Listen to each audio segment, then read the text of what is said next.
ప్రభునందు ప్రియ దేవుని జనాంగమా, మన ప్రభువును రక్షకుడైన యేసు ప్రభుల వారి ప్రశస్త నామమున మీకు శుభములు తెలియచేస్తున్నాను.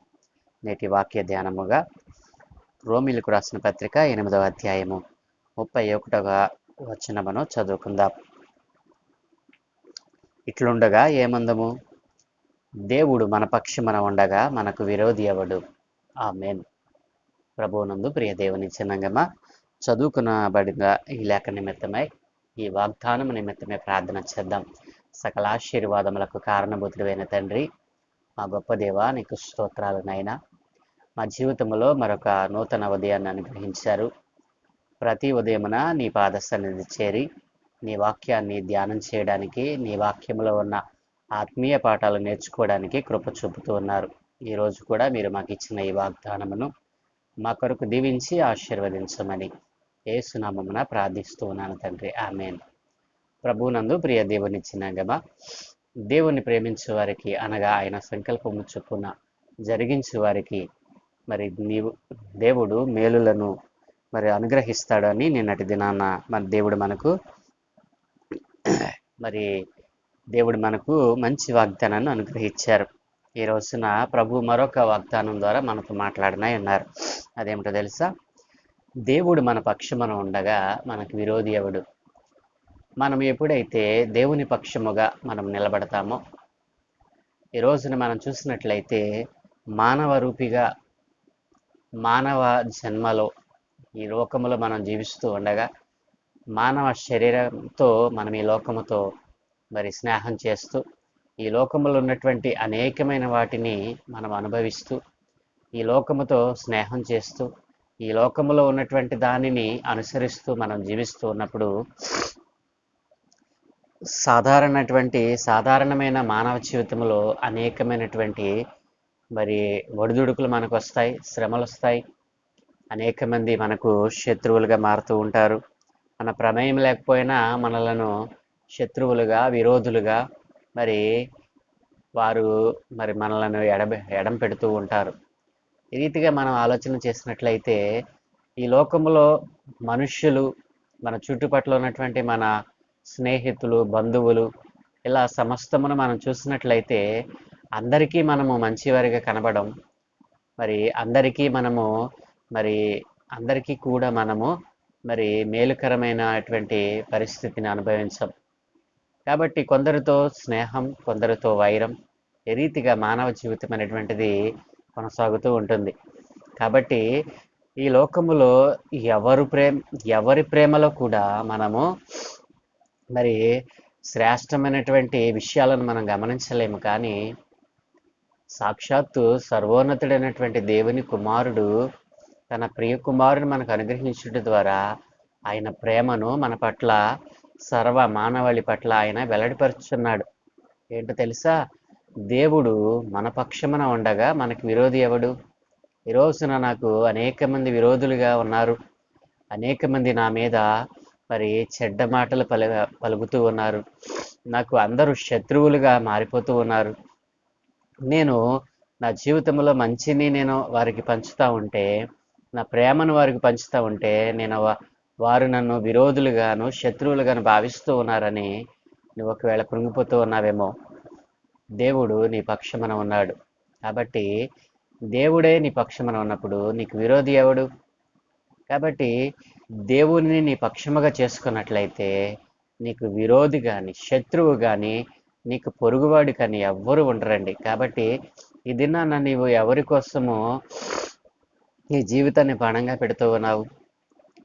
దేవుడు నీ పక్షమున ఉన్నాడు అని నీవు గుర్తించినట్లయితే, ఈ రోజున నాకు అందరూ శత్రువులైపోతూ ఉన్నారు, అందరికీ నేను విరోధముగా మారిపోతూ ఉన్నాను, అందరూ నన్ను పట్టించుకోవటం లేదు, నేను మంచిగా ఉన్నప్పటికీ నా మీద చెడ్డ మాటలు కల్పిస్తూ ఉన్నారు, నేను మంచిగా నా యొక్క విశ్వాస జీవితాన్ని, నా యొక్క భక్తిని నేను కొనసాగిస్తూ ఉంటే లేనిపోని వాటిని నా మీద సృష్టించి, లేనిపోని వాటిని నా మీద బురద జల్లుతూ ఉన్నారని నీవు ఒకవేళ కృంగిపోతూ ఉన్నావేమో.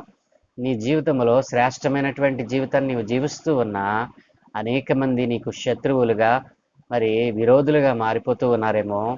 నీ పనిలో నీకు విరోధము ఎదురవుతుందేమో. నీ ఉద్యోగములో నీకు మరి వ్యతిరేకత వస్తూ ఉందేమో. నీ మీద దేవుని నామమును ఎరుగనటువంటి వారు అనేకమైనటువంటి చెడ్డవాటిని పుట్టిస్తూ ఉన్నారేమో. నీ యొక్క మరి ఉద్యోగములో కానీ, నీ యొక్క పనిపాటలలో కానీ, నీ యొక్క మరి నీ ఇంటిలో కానీ, నీ చుట్టుపక్కల వారితో కానీ, నీ బంధువుల్లో కానీ, నీ స్నేహితుల్లో కానీ ఈ రీతిగా నీవు విరోధి అయి అందరికీ నీవు విరోధముగా మరి మారిపోతూ ఉన్నావు. నిన్ను అందరూ విరోధముతో నిన్ను పక్కన పెడుతూ ఉన్నారేమో, శత్రువుగా భావిస్తూ ఉన్నారేమో. దేవుడు ఈ రోజున నీకు వాగ్దానం చేస్తూ ఉన్నాడు, నేను నీ పక్షమున ఉన్నాను, కాబట్టి నీకు విరోధి ఎవడు? దేవుడు అంటూ ఉన్నాడు కదా, నీవు భయపడకు నా కుమారుడా, నా కుమార్తె, నీవు భయపడకు, నేను నీ పక్షమున ఉన్నాను అని దేవుడు మనకు వాగ్దానం చేస్తూ ఉన్నాడు. కాబట్టి ప్రియ దేవుని చిన్నంగమ్మ, దేవుడే మన పక్షమున ఉంటే మనకు విరోధి ఎవడు? కాబట్టి ఈ వాగ్దానం పట్టుకుని ఒకవేళ నీ జీవితంలో ప్రార్థించే ఈ రోజు నుంచే ప్రార్థన చేయటం మొదలుపెట్టు. దేవుడు నా పక్షమున ఉన్నాడు కాబట్టి నాకు విరోధి అనేటువంటి లేడు అని ఆ యొక్క వాగ్దానం పట్టుకుని నీవు ప్రార్థన చేసినట్లయితే నీ జీవితంలో ఇప్పటి వరకు నిన్ను విరోధిగా చూసినటువంటి వారు, శత్రువుగా భావించినటువంటి వారు ఈ రోజు నుండి నిన్ను ప్రేమించటం, నీ పట్ల దయ చూపడం మరి వారు ప్రారంభిస్తారు. ఇది తథ్యం. నీవు ప్రార్థన చేస్తూ దేవుడు ఇచ్చినటువంటి వాగ్దానాన్ని బట్టి నువ్వు ప్రార్థన చేసినట్లయితే నీ జీవితంలో దేవుడు గొప్ప కార్యం చేయడానికి ఇష్టపడుతూ ఉన్నాడు. మనము ఆలోచన చేసినట్లయితే మరి బైబిల్లో ఉన్నటువంటి భక్తులు అనేక మంది మరి దేవుని దగ్గర మరి దేవుని పక్షమున మరి దేవుని తమ పక్షమున చేర్చుకొని వారు ఆశీర్వాదాలను పొందుకున్నట్లుగా వారు ఎంతగా అభివృద్ధి చెందారో మనం చూడగలం. మరి భక్తుడు అంటూ ఉన్నాడు, దావీదు భక్తుడు అంటూ ఉన్నాడు కదా, 118వ కీర్తన 6వ వచనంలో ఈ రీతిగా మరి భక్తుడు అంటూ ఉన్నాడు, యెహోవా నా పక్షమున ఉన్నాడు, నేను భయపడను, నరులు నాకేమి చేయగలరు? భక్తుడు అంటున్నాడు కదా, యెహోవా నా పక్షమున ఉన్నాడు. కాబట్టి ఎవరైతే దేవునిని తమ పక్షమున మరి చేర్చుకుంటారో, దేవుని పక్షముగా చేరతారో వారికి భయమే అనేటువంటిది ఉండదు. కాబట్టి దావీదు భక్తుడు అంటూ ఉన్నాడు, కీర్తనకారుడు అంటూ ఉన్నాడు కదా, యెహోవా నా పక్షమున ఉన్నాడు, నేను భయపడను, ఈ నరులు నాకేం చేయగలరు? సాక్షాత్తు సర్వశక్తిమంతుడైన దేవుడే నాకు తోడుగా ఉన్నాడు, ఆయన నా పక్షమున ఉన్నాడు, కాబట్టి నాకు భయం ఎందుకు? ఈ నరులు నాకు ఏం చేయలేరు అని భక్తుడు అంటూ ఉన్నాడు. అలాగుననే మరి కీర్తనల గ్రంథము 56వ అధ్యాయము 11వ వచనములో మరి భక్తుడు ఈ రీతిగా అంటూ ఉన్నాడు, నేను దేవుని యందు నమ్మిక ఉంచి ఉన్నాను, నేను భయపడను, నరులు నన్ను ఏమి చేయగలరు? అబ్బా, ఎంత గొప్ప వాగ్దానాలు భక్తులు ఎత్తి పాడారండి. ప్రియ దేవుని జనాంగమా, నేను దేవుని యందు నమ్మిక ఉంచున్నాను, అక్కడేమో నేను యెహోవా నా పక్షమున ఉన్నాడు అంటున్నాడు, దేవుడే నా పక్షమున ఉన్నాడు అంటున్నాడు, నేను భయపడను అంటున్నాడు. ఇక్కడ దేవుని యందు మరి నేను ఆ దేవుని యందు నిన్ను నమ్మిక ఉంచి ఉన్నాను కాబట్టి నేను భయపడను, ఈ నరులు నన్ను ఏం చేయగలరు అని అంటూ ఉన్నాడు. 118:6లోనేమో యెహోవా నా పక్షమున ఉన్నాడు అన్నాడు.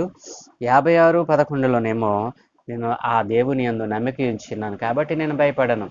కాబట్టి దేవునిని నమ్మినటువంటి వారు, దేవుని యందు నిజ దేవునిని తెలుసుకున్నటువంటి వారు ఏ ఒక్క దాన్ని కూడా భయపడరు. కాబట్టి నా ప్రియ దేవుని జనాంగమా, ఈ రీతిగా మనం ఆలోచన చేసినట్లయితే దేవుడు మన పక్షమున ఉండగా మనకు విరోధి ఎవడు?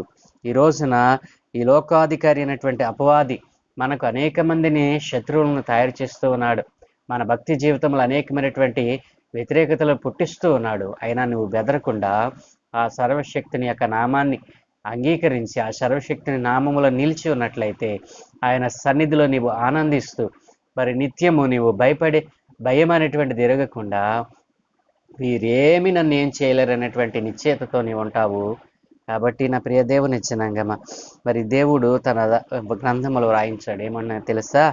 నీకు విరోధముగా రూపింపబడిన ఏ ఆయుధమును వర్ధిల్లదు అంటున్నాడు. యెషయా గ్రంథం 54వ అధ్యాయము 17వ వచనములో దేవుని వాక్యం సెలవిస్తూ ఉంది, నీకు విరోధముగా రూపింపబడిన ఏ ఆయుధమును వర్ధిల్లదు. ఎంత శ్రేష్టమైన మరి వాగ్దానాలు దేవుడు మన కొరకు ఉంచాడండి. కాబట్టి నా ప్రియ దేవుని జనాంగమా, దేవుడే నీ పక్షమున ఉంటే నీకు విరోధం అనేటువంటిది ఎవడూ ఉండడు. కాబట్టి ఈ రోజున ఈ వాగ్దానం ఎత్తి ప్రార్థన చేసి, నీ జీవితంలో ఎప్పటి వరకు శత్రువులుగా ఉన్నారేమో కొంతమంది, మరి నిన్ను విరోధ పెడుతూ ఉన్నారేమో, నీ పట్ల విరోధ భావంతో ఉన్నారేమో, ఒక్కసారి దేవుని సన్నిధిలో మోకరించి ప్రార్థన చేయి. ఈ వాగ్దానం ఎత్తి నువ్వు ప్రార్థన చేయి. ఆనాడు భక్తులు మరి ఆ రీతిగా ప్రార్థించి దేవుని యొక్క సన్నిధిని అనుభవించారు. దేవుని కృపకును పొందుకున్నటువంటి వారుగా ఉన్నారు. కాబట్టి ఈ రోజున నీ జీవితంలో కూడా అలాంటి భక్తిని మరి కొనసాగిస్తూ సర్వశక్తుడైన యేసు పాదాల చెంత మరి నీవు మోకరించి ప్రార్థించి ఈ వాగ్దానం బట్టి ప్రార్థన చేసినట్లయితే దేవుడు నీ పక్షమున ఉండటానికి ఆయన ఇష్టపడుతూ ఉన్నాడు. కాబట్టి దేవుడు నీ పక్షమున ఉండాలి అని అంటే నీవు ఆయన ఉన్నాడు అని నమ్మాలి. ఆయన అది చేయగలడు అని నమ్మాలి. ఆయన సజీవుడిన దేవుడని నమ్మాలి. ఆయన నా కొరకు నీ కొరకు తిరిగి లేచి చనిపోయి తిరిగి లేచిన వాడని తన సొంత రక్తమును ధారపోసి మనలను పాపము నుండి విడిపించాడని నమ్మాలి. కాబట్టి ఈ రీతిగా విశ్వాసము, ఆయన నామమందు విశ్వాసం ఉంచి ఆయన యందు నమ్మిక ఉంచి ఆయన ఇది చేయగలడు అని నమ్మిక నీలో ఉంటే దేవుడు ఈ రోజున నీ పక్షమున చేరటానికి ఆయన ఇష్టపడుతూ ఉన్నాడు. కాబట్టి ఆయన ఆజ్ఞలను పాటిస్తూ ఆయన వాక్యానికి మీ హృదయములను మీ మనస్సులను మరి ఇచ్చి ఆయన వాక్య ప్రకారము మీరు జీవించటానికి ఆయన నామమును అంగీకరించి ఆయన యందు నిలిచి ఉండటానికి ఇష్టపడుతూ ఉంటే దేవుడు మీ పక్షమున ఉండటానికి ఆయన ఎంతో ఇష్టపడుతూ ఉన్నాడు. మీరు ఆహ్వానించటమే ఆలస్యం, మీరు ఆహ్వానించటమే తరువాయి ఆయన మీ హృదయంలోనికి మీ మనస్సులోనికి వచ్చి ఆయన మరి తన యొక్క గొప్ప కార్యములను ఆశ్చర్య కార్యములను మీకు ఒక భరోసానివ్వడానికి ఇష్టపడుతున్నాడు. కాబట్టి ఎందరైతే ఈ వాగ్దానం ఎత్తి ప్రార్థన చేయాలనుకుంటున్నారో నాతో కలిసి ఈ చిన్న ప్రార్థన చేయండి. మమ్మల్ని మిక్కిలిగా ప్రేమించుచున్న ప్రియ తండ్రి, గొప్ప దేవానికి వందనాలనైనా. అవును దేవా, నీవు మా పక్షమున ఉంటే మాకు విరోధుడు అనేటువంటి ఎవరూ ఉండరు. కాబట్టి ఈ రోజున నిన్ను మా పక్షమున చేర్చుకున్నటకు కావలసినటువంటి ఆ భక్తి జీవితాన్ని నాయనా, ఆ మార్గమును నాయనా ఈరోజు మీరు తెలియపరిచారు. ఎందరైతే మీ మార్గంలోనికి వచ్చి నీ నామమును అంగీకరించి అయా మీ ఆజ్ఞలను మీ కట్టడలను పాటించి వాటి ప్రకారం జీవించాలని ఆశపడుతూ ఉన్నారో వారందరినీ మీ చేతులకు అప్పగిస్తూ ఉన్నాను. వారి జీవితంలో ఇప్పటి వరకు అనుభవించినటువంటి ఆ శత్రుత్వ భావాన్ని, విరోధ భావాన్ని ఈ రోజున వారు నాయనా పోగొట్టుకొని స్వంత రక్షకునిగా మిమ్మల్ని అంగీకరించి అయా అందరినీ ప్రేమించేవారిగా వారు మారటానికి సహాయం దయచేయమని, అయా మిమ్మల్ని అయా వారి పక్షమున చేర్చుకోవటానికి మీరే వారి పక్షమున చేరటానికి ఇష్టపడుతూ ఉన్నారని వారు గుర్తించి మీ యందు నమ్మిక ఉంచి భాగ్యం అనుగ్రహించమని, ఈ దినమందు మేము చే పనులన్నిటి మీద మీకు అనుదృష్టి ఉంచి మీ దూతల కాపుతలు అనుగ్రహించి మీరే మహిమ పొందుకోమని యేసు నామమున ప్రార్థించి వేడుకుంటూ ఉన్నాము తండ్రి.